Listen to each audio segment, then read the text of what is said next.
All right, I think we can go ahead and get started, and we may have a few more join us as we get into our conversation. If you have not met me yet, my name is Kim Livingston Cobb, and I'm the Associate Dean of Students here at UT Tyler.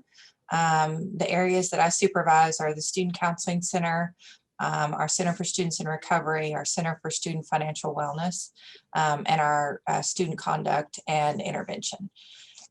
So I have Bruce Bettinger joining me today, and he is our coordinator for our Center for Students in Recovery. And I also have Linda Long, who is one of our counselors in the Student Counseling Center. So,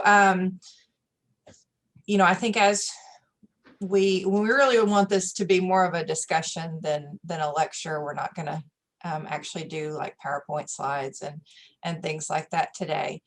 But as we were kind of thinking about, you know, our students and everyone else, really, you know, this is a challenging year. And I think for a lot of different reasons, and can add to even more stress than usual around the holidays. And so, but even if we have a normal year, you know, there are people that the holidays are not as great for them. And so we want to kind of talk to you about some different situations that might impact the holidays for individuals, and kind of how we can support students if we're hearing these things and things like that. So I'm going to get Linda to start. She's going to tell us a little bit about family issues that might impact our holiday stress. Yes, thank you, Kim. So as Kim mentioned, of course, the holidays might look a little bit different this year, but I think it's fair to say a fair amount of students are still going to go home and see a family, at least their immediate family.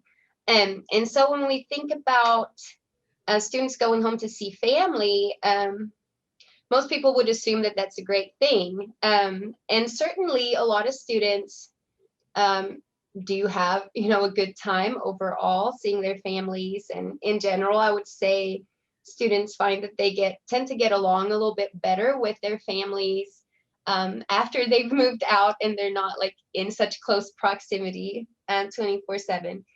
But it is still a good thing not to assume that students are going to have like a great time going home.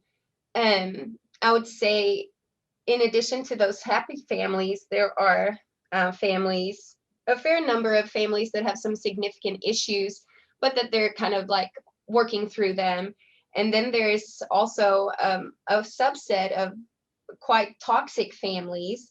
And, you know, this can be very extreme, you know, where you might have, you know, a raging alcoholic, or it's common for the police to get called for the holidays, common for people to cry and for there to be like significant arguments and just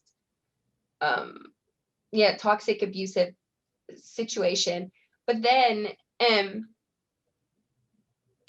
there's you know, that's kind of more the outliers, I guess, but a lot of students do dread going home, maybe for not such like huge reasons, but maybe because their families are just really critical of them. That's something I hear about a lot. And so whenever their parents have been critical growing up, then the student might have taken that over, in a sense, like that becomes their inner voice. And so now they're self-critical, then they go home. And so they struggle enough kind of with their own self-criticism, and then they hear it again, it just gets reinforced, and it's kind of a cycle. And families might not necessarily recognize that, you know, like they think, well, I'm your mom or I'm your dad. If I don't tell you this, who's going to tell you this, you know, like and it might be stuff like them being critical of their weight, for example, which comes up and then around holidays like, Thanksgiving, Christmas, like food is such a big part of that. And, like food policing and that sort of thing can be an issue. Then there are also students that are not, they're not out to their families. And so that can bring up things around the holidays, or they might be non-binary, they might be pansexual, they might be polyamorous too. And so they might be even bringing their significant other home as a friend, and that can be stressful in different ways as well. And then just some tensions around how much to tell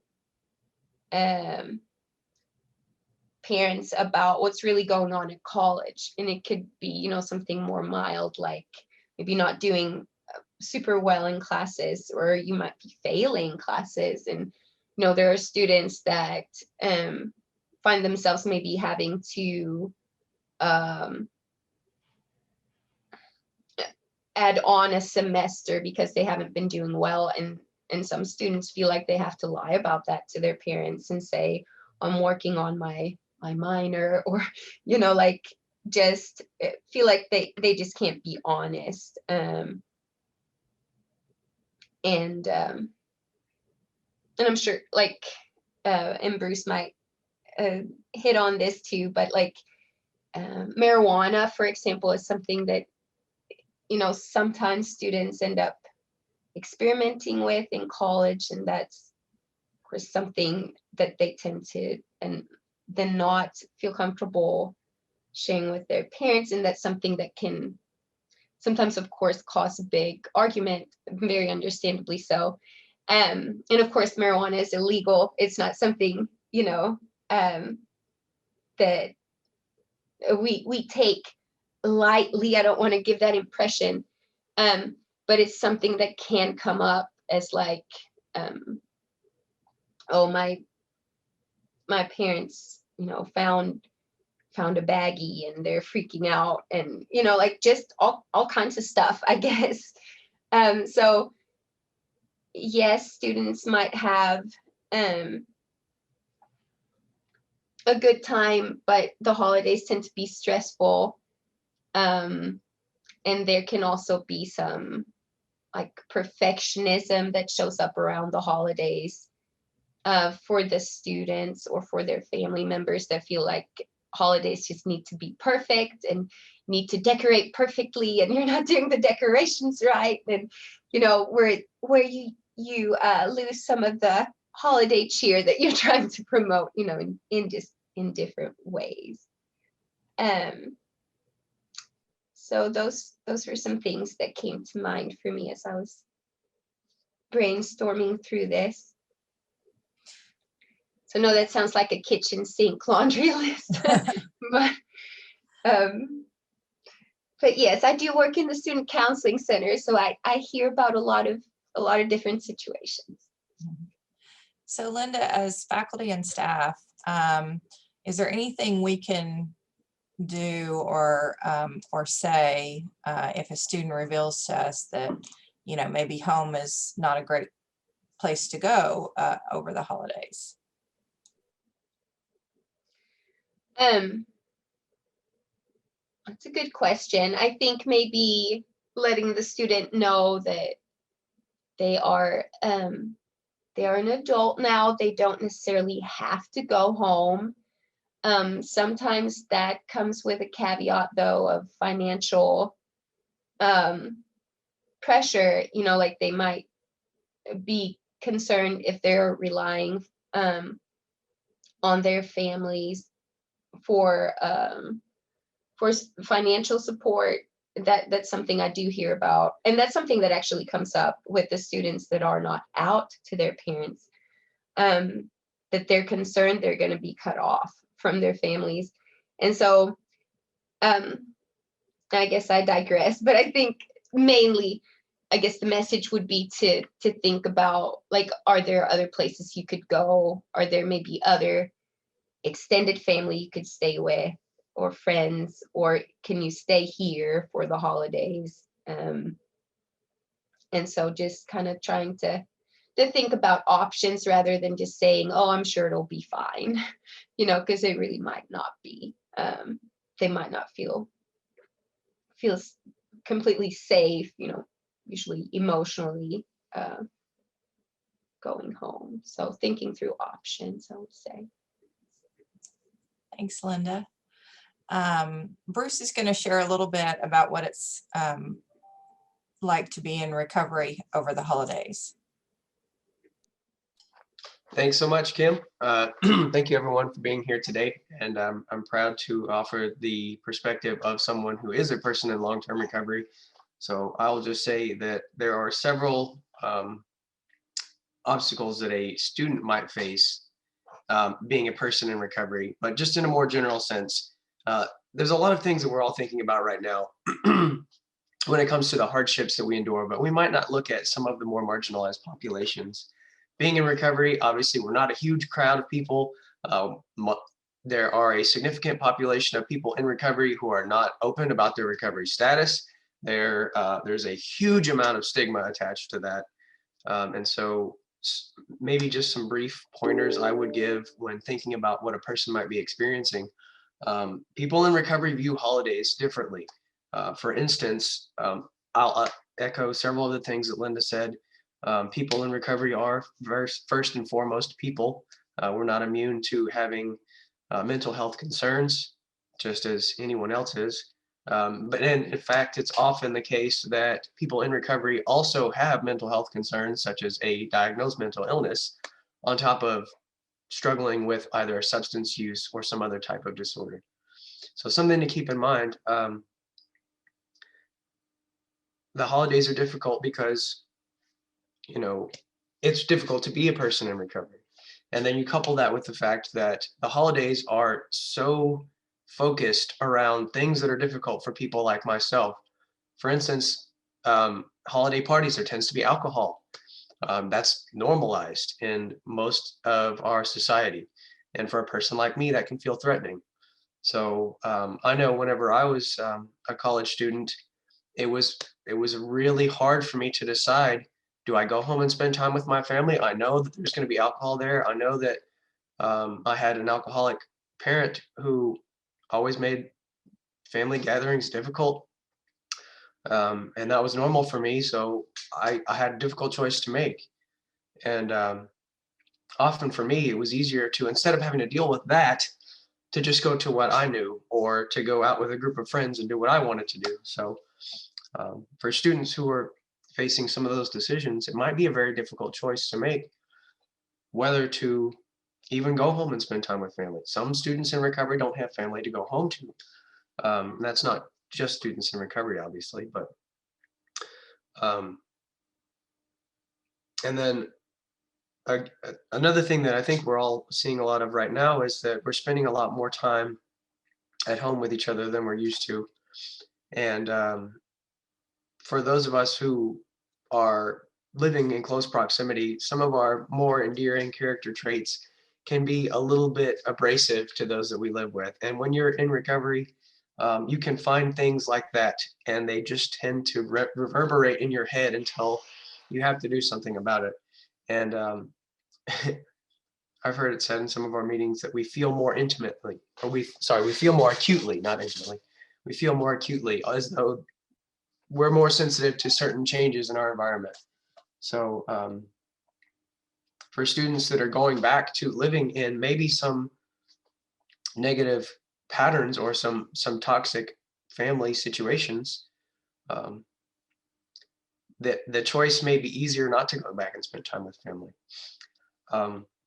Some of us in recovery got into recovery because of our experiences using substances with family members. Some of us got introduced to substances or to alcohol by our family members. And in some cases, excuse me, in some cases, going back to our family means going back to a possible relapse. It means putting ourselves into a negative situation where we might be experiencing more harm than we would here living in a bubble on campus at UT Tyler.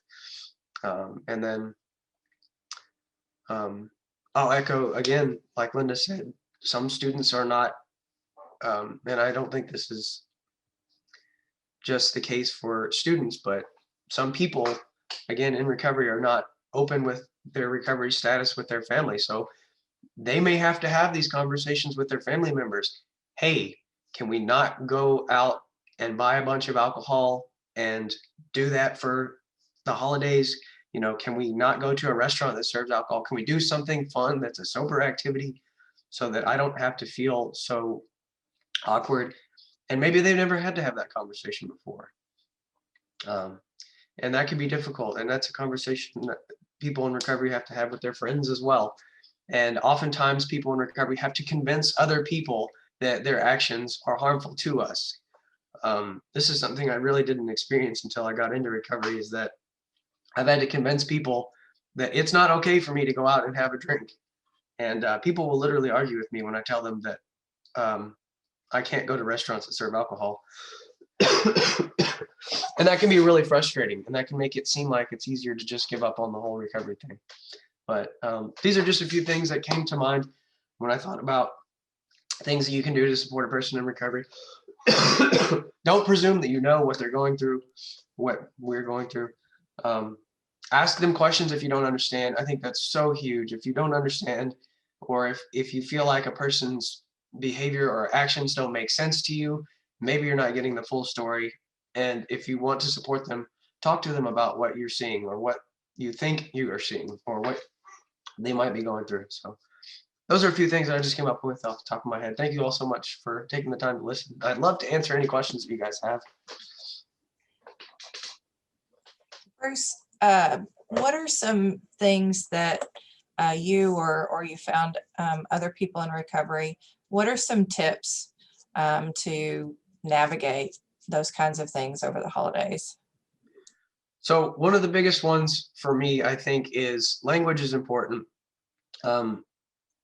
Planning for activities that aren't revolving around substances is something that everyone should do. So I think for faculty that are trying to support students, if you're unsure what problems they might be facing, have a conversation with them. If you're not comfortable talking about substance use, you know, have some kind of conversation with them and give them resources if that's more appropriate. Know that these services are available here on campus, and then in the larger community, there's a bevy of other resources that are available as well. So if you don't know what those are, get in touch with myself, get in touch with somebody else. You know, we can provide all kinds of resources in the community. There's really no wrong place you can go with student services. But yeah, those would be my tips. Thank you, Bruce.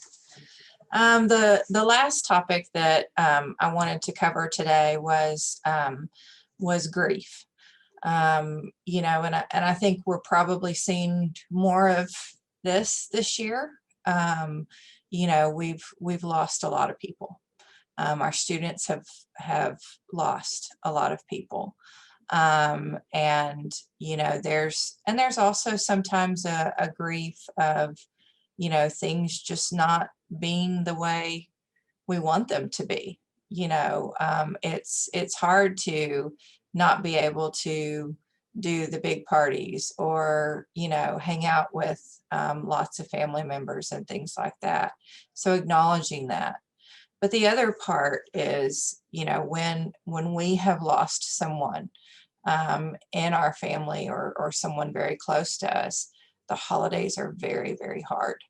And I speak from experience. You know, you really are having to face something that should be very joyful, a time when, you know, it's typically a family time, and all of those memories of, you know, good times with that person can be very challenging to navigate over the holidays. And so, sometimes it's really a matter of recognizing that, if we are supporting someone who has lost someone, to be able to just kind of have some of those conversations about how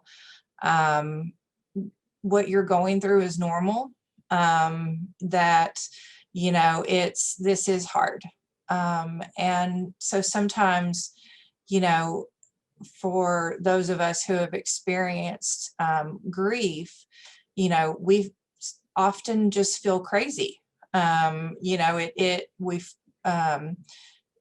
sometimes have a hard time thinking, sometimes have a hard time regulating emotions, sometimes having a hard time, saying what we need. There can be a roller coaster of emotions, joy from, memories, joy of new things happening, and then you're sad because of your loss, and then maybe you're angry because of your loss. And so, I think just encouraging someone that's experiencing grief that what you are going through is normal. It is a normal response to an abnormal situation, and so, so I think that can be really important. I think one of the things for me that was really helpful when I was going through it, I had a friend tell me about the concept of what she called grief brain, and it's just kind of a feeling of fogginess, of, a challenge in focusing and concentrating and those kinds of things. And so, sometimes you feel like you're just kind of losing your mind a little bit. And so I think if you are a faculty member, this is also something to kind of keep in mind. If you have students who have lost a loved one, they may be experiencing this grief brain, and it can make it very, very difficult for them to complete the semester successfully and things like that you may find that they're very frustrated with their inability to concentrate. And so I think some of it is just letting the student know, it's okay, this is temporary, and it really encouraged them to seek out grief counseling, because that can be very, very important. Some things, if you're experiencing grief, it's helpful to kind of have some kind of new tradition, to develop some things that, maybe include the memory of your loved one, but, maybe not doing things exactly the way you've always done them, but maybe having some new things to do. The other thing that I think is really important is the ability to express your needs. I know that, when I was going through a lot of my grief, you hear about this regularly from people, that often people who are grieving find that others just kind of distance themselves from you. And I think a majority of that is because people are so uncomfortable because they don't know what to say. And so, I think one tip is, to avoid all the platitudes, avoid all the, all the, they're an angel now, or some of those kinds of things. Avoid trying to come up with this great sentence that's going to make it all better, because you can't. And so sometimes it is just a matter of saying, I don't really know what to say, but I'm here. And so that I think is the very best thing that you can say to someone who is experiencing grief. And so the other thing, sometimes people are afraid to mention the person that that we lost. And so, almost like I'm going to talk about them and then it's going to, bring up all this grief. Well, the grief is there. You bringing up that person is not going to remind the person who is grieving. They already remember, and so sometimes being able to acknowledge that is even better, so and then those who are experiencing grief, it's important that you let other people know. How do you want to handle it? Do you want people to talk to you about the person that you lost? Do you not? What do you need? Do you need to be able to go somewhere for a few minutes and then leave? Do you need people to be with you more? Everybody is different in how they express their grief. But I would say a majority of people that I have talked with, to not acknowledge at all the person that they've lost is almost like trying to erase that person, in someone's mind who is experiencing that. And so it's okay to acknowledge that loss, and to let that person know that you're there and thinking about them and things like that. Sometimes also, helping someone else can be helpful for someone who is having some grief, volunteering at a food kitchen or anything really can be helpful to get outside yourself a little bit. So I think, I guess my main thing is just one of the most helpful things is just to, whatever it is that they're experiencing or feeling at that moment is okay. It's part of the grief process. It's going to be a roller coaster. I would strongly recommend counseling if you went through a traumatic experience in this loss. Seeing a counselor who has some trauma background, who knows how to treat trauma, is very, very helpful. Some different techniques like EMDR and some things like that can be very, very helpful in treating trauma. And so those are my main tips for helping someone who has had some grief experiences. So what kind of questions, comments do y'all have? Are there things that when you signed up you were hoping to hear about? Kim, this is MK. I'm really sorry. I hopped on a little bit late after you had started. As far as the services that are going to be available for the students who are either at home or maybe still on campus, what is the counseling center and, potentially Bruce too? What are y'all doing for the students? Absolutely. During the break, sorry, Christmas break. Yes. Holiday.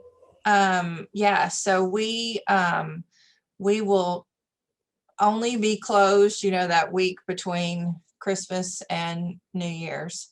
I am also I'm also jumping on line one time during that time that we're off for a chat opportunity. So if a student feels like they need to connect with someone, that is available.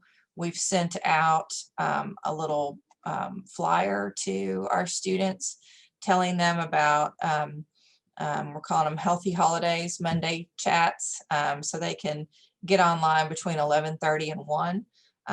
That is in Patriots Engage, so all they need to do is go to Patriots Engage and look on there for, there's probably not much else happening over the holidays, so they can look for that and link on there. And then depending on, if someone needs something beyond that, we've talked about having a little more in-depth support group as well. But I would have students contact me for that. Is and the what you just described on Patriots Engage, are those one-on-one appointments that they schedule, or is it more of a group situation? So it's going to be more of a group situation. Mhm. I imagine that, there's probably not a whole lot of students that will jump on. So typically our chats really end up being, we try to kind of have a couple of professionals and, they end up, we have the opportunity to do some individual as well. So, but mainly, yeah, it'll be more of a chat group situation with just kind of some support. Great. Okay, one more quick question, I promise. This is the last one. If students do need to talk to counselors or need to talk to Bruce over the holidays, is it like a teledoc situation for the individual appointments? Yes. Okay. Yeah, so we are all telehealth. Mhm. And so, like I said, the only week that we are not here and available with everybody is that week between Christmas and New Year's. And so after finals and everything, students can still contact us, can still have telehealth appointments, things like that. And yes, Hannah just asked if there's a hotline number.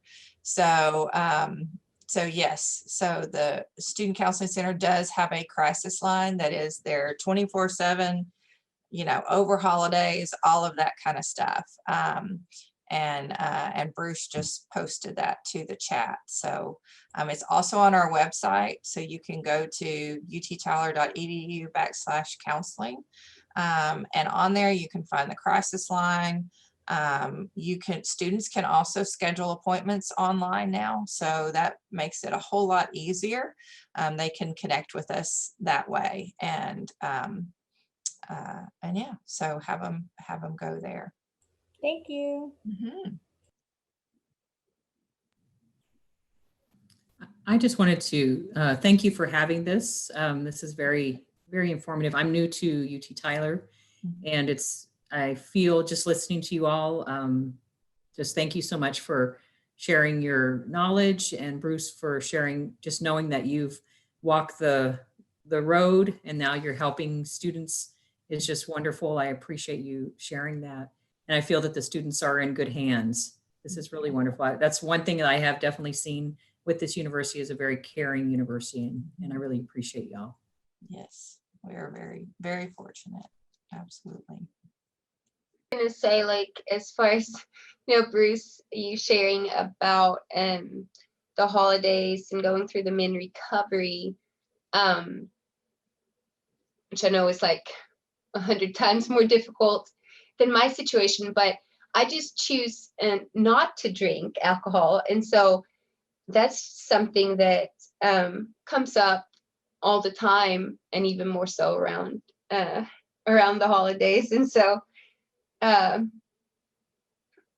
so if even I experience some pressure, I can only imagine how much harder it is when you actually, have that urge and you're trying to,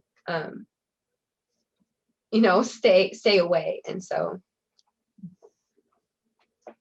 yeah, that was just something that came to mind for me.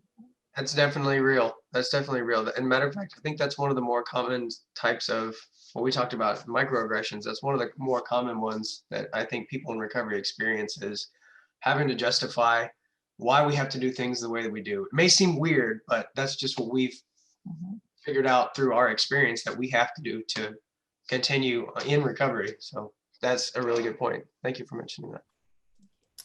I also want to just mention too that along the same lines, I have a friend who is in lifelong recovery, and one statement she said to me that really hit home was that she has realized the absolute necessity of surrounding herself with those who love and care for her, and to avoid those who don't. So that last part was really, really hit home. I just thought, wow, yeah, giving yourself permission to make that choice. And as you were talking about, it is hard for these students, they want to go home, they want to be with their families, but can be a hard and toxic perhaps situation. So what she would do is she did go, she still spent time with her family, but then she cut the time in half, and she would go with her friends and they would do something completely different, like go hiking or something. And she made new traditions for herself that were healthy and built her up. And then of course she had those people that she could call on. And she said she'd often, they probably wondered why she was going to the bathroom so much, but she really was just going in to call her accountability partner or somebody else in her group to just get a little boost of confidence of, help me through this meal kind of thing. And anyways, that's what's I think is important to Absolutely. tell our students is, do you have somebody, you have a contact person, so you can, in that way, maybe not really in proximity, but long distance, can you surround yourself with those who love and care for you? So Absolutely. And I think in all of these situations that we talked about, if you can have people like that you can call when you're in the middle of it, that is the most helpful thing.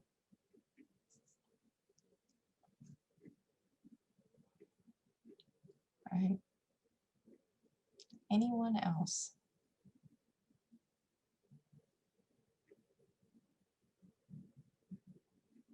Well, if you have any questions in the future, or want to talk about a situation or consult with us, feel free to contact us. We would love to hear from you, and help you however that we can. So I appreciate your desire to be here and help students, and really contribute to their ability to be successful in some challenging times. So thank you so much for joining us. We will be posting all of the presentations that we've done this semester on our student success website. So I'm just kind of getting them edited right now, and those will be going up pretty soon. So thank you so much for joining us.